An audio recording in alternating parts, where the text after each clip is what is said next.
pul ayolni buzadimi? Hozirgi kunda ko'pchilik insonlarning qo'rquvi shunda, ayniqsa erkaklarimizning qo'rquvi pul ayollarni buzyapti. Ayollar pul topish kerak emas. Ayollar uyda o'tirish kerak. Ko'p pulni yaxshi ko'rishi mumkin emas, chunki pulni deb ayollar buzilib ketishi mumkin. Mana shunaqa qanaqadir fikrlar yuribdi jamiyatimizda.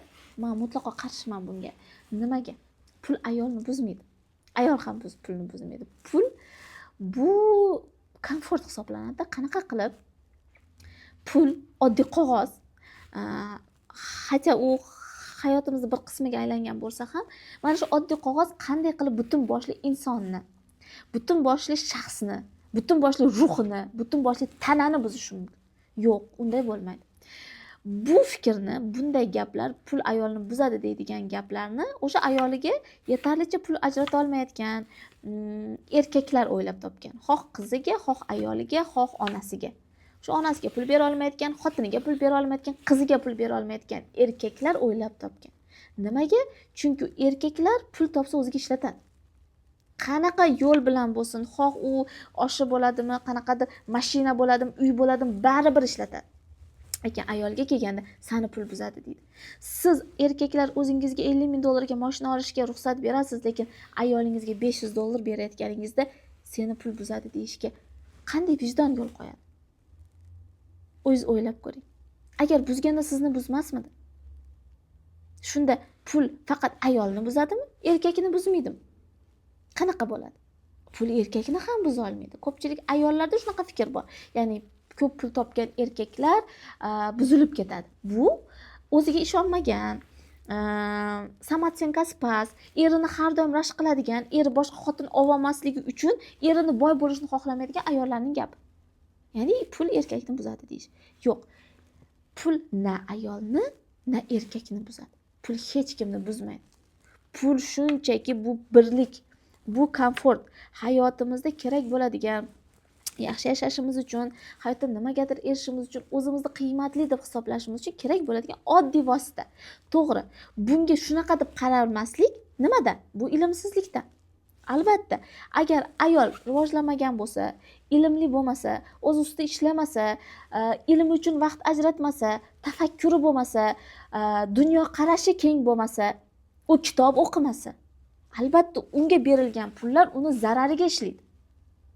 Lekin buni aksi bo'lsa, u rivojlangan bo'lsa, o'z ustida ishlasa, ilmi bo'lsa, dunyo qarashi keng bo'lsa, saviyasi baland bo'lsa, bu pul unga faqat yaxshilikka xizmat qiladi va buning ustiga pulni yaxshi ko'radigan yoki puldan yaxshi foydalanadigan ayollar erini boy qiladi. Nimaga? Erkak kishi ovchi bo'ladi, erkak kishi dostigator, erkak kishi himoyachi, erkak kishi beruvchi bo'ladi. Va ayolini o'sha to'ydirish orqali, ayolini xohishlarini bajarish orqali erkaklar rivojlanishni boshlaydi. Bekorga aytilmaydi, har bir rivojlangan erkakning orqasida albatta bitta ayol turadi. Ayol degani albatta uni ikkinchi xotini yoki birinchi xotini emas. U har qanday ayol, xoh onasi, xoh qizi, xoh ayoli bo'lsin. Agar ayoldan yetarlicha quvvat olsa erkak, ayolini qancha xohishi ko'p bo'lsa, ya'ni yaxshi ma'nodagi xohishi. Chunki saviyali insonni, dunyoqarashi baland insonni, ilmli, kitob o'qiydigan insonni pulga nisbatan xohishi u nafsga bog'liq bo'lmaydi-da. Yoki nafsni yomon odatlariga bog'liq bo'lmaydi. U oddiy, normal hayotda kerak bo'ladigan, komfort yashash uchun kerak bo'ladigan narsalarga bog'liq bo'ladi. Shuning uchun mana shularni bajarish asnosida erkak kishi ayolini xursand qilish uchun, ayolini xohishlarini amalga oshirish uchun ko'p pul topishni boshlaydi. Avtomatik unga baraka keladi.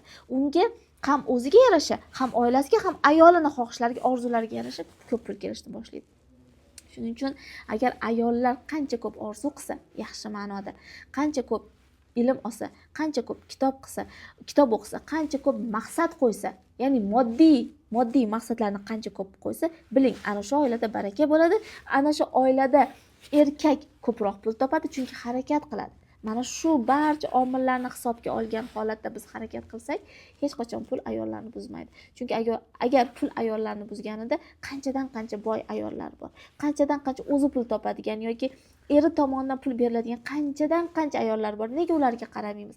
Nega ularning hayotidan biz o'rnak olmaymizda? Qaysidir deylik, sizni nazaringizda pul deb buzilib ketgan qaysidir ayolga qaraymiz. Siz o'ylang, u ayol qaysi darajada? Ongi qaysi darajada, ilmi qaysi darajada, saviyasi qanaqa, dunyo qarashi qanaqa, u shunga qarab moslashadi. Pulga qarab emas. Pulni hech qanday insonga aloqasi yo'q. Pul insondan ustun emas. Pul insonni boshqarmaydi. Inson pulni boshqaradi. Inson puldan ustun. Biz mana shunday pulni insonni tepasiga qo'yib qo'yganimiz uchun bizda mana shunday fikrlar bor. Biz o'ylab ko'ring. Sizda ham shunday fikrlar bormi? Agar bo'lsa, albatta kommentariyga o'z fikrlaringizni yozib qoldiring. Yana keyingi darslarimizda bu haqda ko'proq gaplashamiz. Inshaalloh.